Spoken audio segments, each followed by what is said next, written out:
My name is Liz, and welcome to the Tiny Treatery. It's July, so you know what that means. It's time for the dessert of the month. However,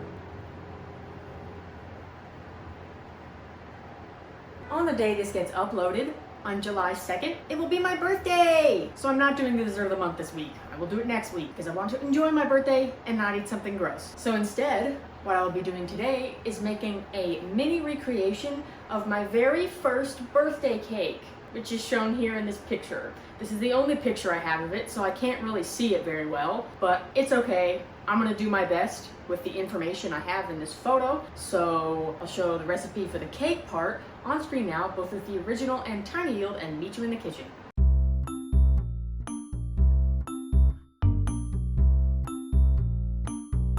Welcome to the kitchen. So since the inside doesn't matter, I can make it any flavor I want, because the point of this is to recreate the outside. I don't even know what the inside of that cake was. It was probably just vanilla, but you know, I don't know. So here's a picture of a different birthday cake that my dad made just with box mix and canned icing. And the reason it looks like this is because I can never decide. Do I want chocolate or do I want vanilla? It's a question as old as time or something. I don't know, whatever. I can never choose between the two, and I want to always have both experiences. So in a similar vein, I'm going to be making a marble cake that is marble chocolate and vanilla, so that I get both of those experiences in my recreated birthday cake. So it consists of finely chopped semi-sweet chocolate bar, but I'm just going to use these chocolate chips because I don't want to buy a chocolate bar, butter, canola or vegetable oil, I have vegetable, sugar, eggs, vanilla, flour, baking powder, salt, and buttermilk. And I never buy buttermilk because I never use the whole thing, so I always do makeshift buttermilk with lemon juice and milk, which I don't have right now either. So off to the store.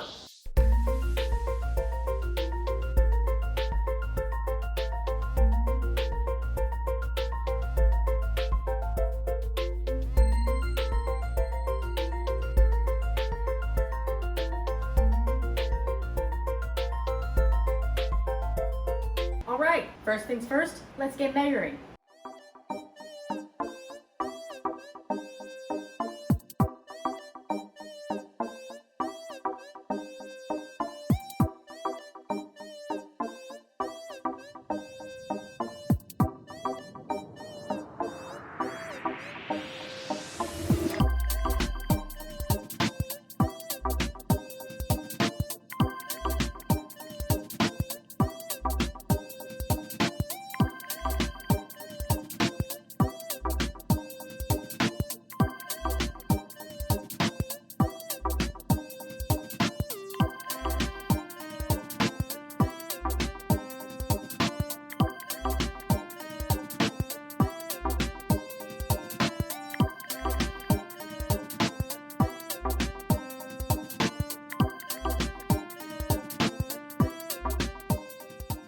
So everything's measured out, and it's time to make the batter. Step 1, preheat. Step 2, prepare my pan. So the recipe calls for 2 8-inch round pans. I have an 8-inch square pan, so I divided the recipe in half so that I'm only using one pan. And obviously this is not a very tiny cake, but I don't have a small rectangular pan. I have small round pans, but nothing that's a rectangle. So my idea is to just bake it like this and then cut out something that's approximately the shape of a grocery store sheet cake and decorate that. And then I'll have some leftover cake that doesn't have frosting on it, which honestly is my preferred way to eat cake, but that's not very exciting or cute for the purposes of the channel or my Instagram page. So I cannot make plain unfrosted cakes on the Tiny Treatery, but I will have some left over for my personal enjoyment. All right, greased and lined. Now to make the batter, first I will melt this chocolate in the microwave until it's nice and smooth, and then set it aside. Then cream the butter and sugar and oil together in the mixer. Add in the eggs one at a time and beat well between them. So I only have 2, so I'll add one, beat well, and then add the other. And then you're supposed to stir the vanilla in, but I put the vanilla in with the eggs, so that'll happen kind of all at once. Whisk these dry ingredients, flour, baking powder, salt, until they're even, and then add the dry ingredients and the buttermilk into the wet ingredients that have already been mixed together, but alternating, so flour, buttermilk, flour, so on. And then once the batter's all mixed together, I will take about a third to a half of it out into a separate bowl and mix in the melted chocolate, and that will be what serves as the chocolate portion of the marble cake. Put it into the batter in alternating colors and then swirl it around until it looks like marble and bake. Okay, let's do it.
All right, so I have the cake here.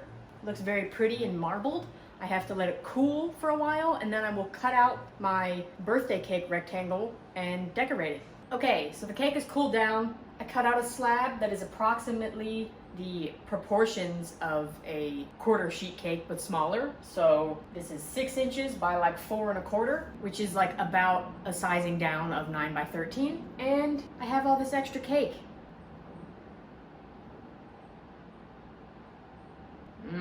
The chocolate really comes through. Almost so much that I don't know if I can taste the vanilla. Yeah, this is good, I'm pleased. So I'm gonna put some plastic wrap on this and then cool it further in the cooling mechanism that is the freezer. And after waiting for that, I will put on the base layer of white buttercream and then we'll decorate.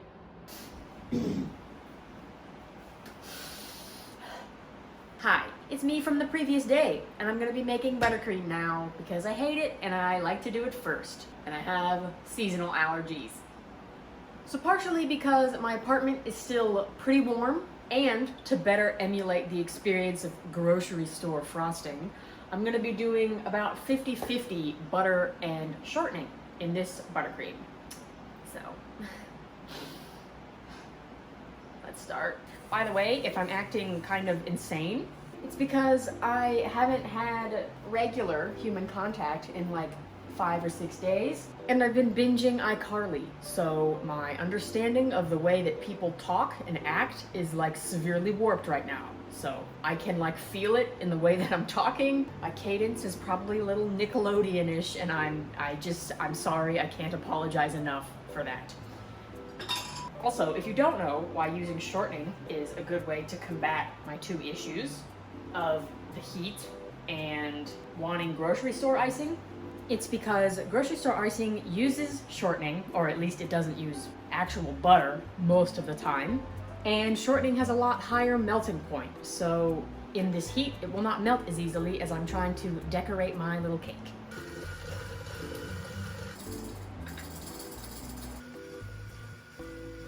And if you're wondering about my formula, I weigh out however much the fat is and put twice that amount in powdered sugar, but I put it in 2 installments. So that means whatever the weight is for the fat, I just pour that amount of powdered sugar in once, mix it up, do it again. In between the powdered sugar, I put vanilla in. I could measure it, but I don't care, so I just pour some in. I've discussed it before on the channel, so it feels redundant to talk about it again, since the same 20 people watch my videos, so I don't think you need that information again, but in case I have a new viewer, that's the process. If you want a more in-depth explanation, I give one in my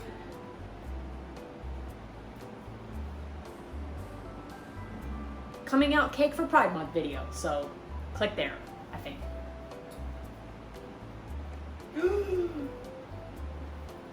That's what I get for not using a spoon.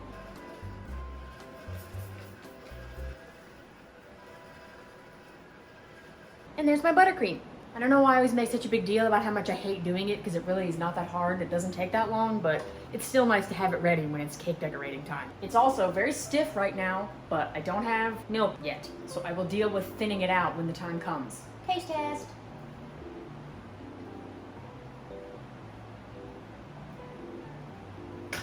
Oh my god.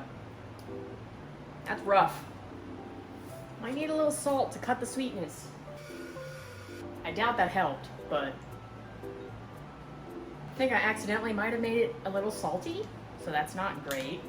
And the thing about shortening is that it has a really weird texture and mouthfeel. It leaves your mouth feeling very greasy afterwards, and this is a change because decades ago, making icing with shortening was like a hot, sexy thing to do. But when trans fats became like illegal or something in the US, they had to change the formula of Crisco, and now it has a weird mouthfeel, and it makes you feel greasy and strange. So this icing kind of sucks, and I probably should have just made regular buttercream, but it's too late. I don't really care. Back to me, who is probably about to decorate the cake. Okay.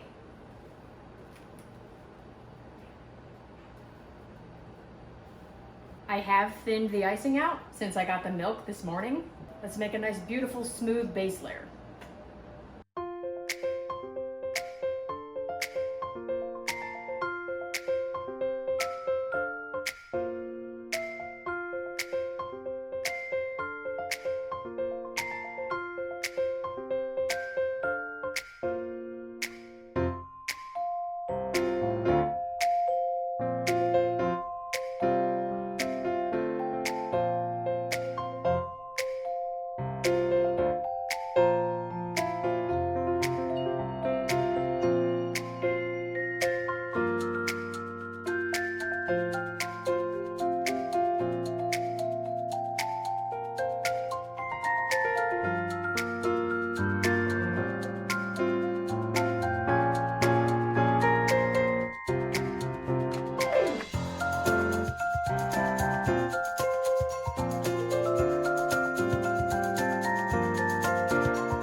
right, so the base is done. Not the most beautiful buttercream base I've ever done. Has a lot of problems. It was kind of hard to do it on a rectangular cake, but I'm over it. I'm moving on. It's good enough. So, decoration. From what I can tell in this photo, it looks like there is some sort of shell border on top in white, so I will do that first. And then you can barely see in the corner, but there's some kind of border on the bottom in purple, in the same purple that is the flowers on top. So I will then do the border on the bottom. And then these flowers, I can't really tell what they look like. They're pretty blurry. I think I'm just gonna do 3 little rosettes. I'm fairly sure that's not what these are. They don't look quite like that. They look like they're maybe a little more intricate, but I don't think I can achieve something more intricate, especially not on this amount of space. So I'll just do 3 purple rosettes and then some green leaves, and then the text of the cake says, "Happy birthday, Elizabeth Corrine," because that's my middle name. But I'm not gonna write all that because I don't have space. I mean, I guess if I wrote really tiny, I can barely pipe icing letters as it is. I'm not gonna do that. So I don't know exactly what I'm gonna write. It'll be birthday related. So yeah, that's the decoration plan. It's not very complicated, but luckily for me, this cake is pretty simple. So let's decorate.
Happy birthday to me.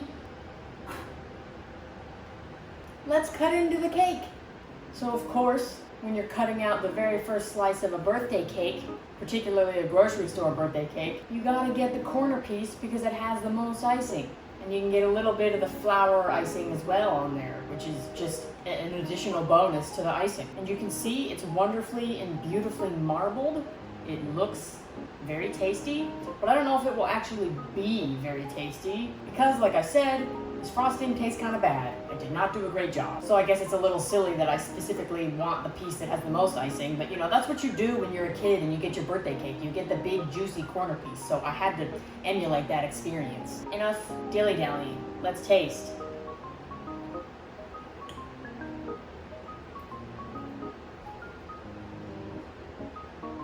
The cake is good, but yeah, I really think I failed with this frosting.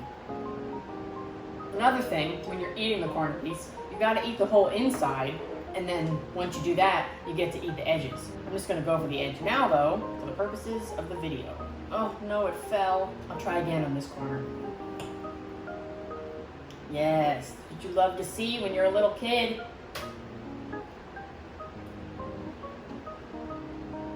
Okay, that actually really took me back to eating grocery store cakes, which I have not done in maybe like 9 or 10 years. So actually maybe I popped off. I love it. It's bad, but it's bad in the exact correct way. The cake is a little chocolatey. I wish the vanilla came through more, but I guess what can you expect when vanilla and chocolate are competing head to head? Chocolate is probably gonna overpower vanilla. And by the way, I forgot to mention that today that I'm filming this, which is also upload day, so gotta get it done, it is my actual birthday. I waited till today because it would feel wrong to blow out the candle on a birthday cake, not on my birthday, you know? That's just like kind of immoral. And for all of you that are nosy, I'm 25. So in case that's information you wanted, now you have it.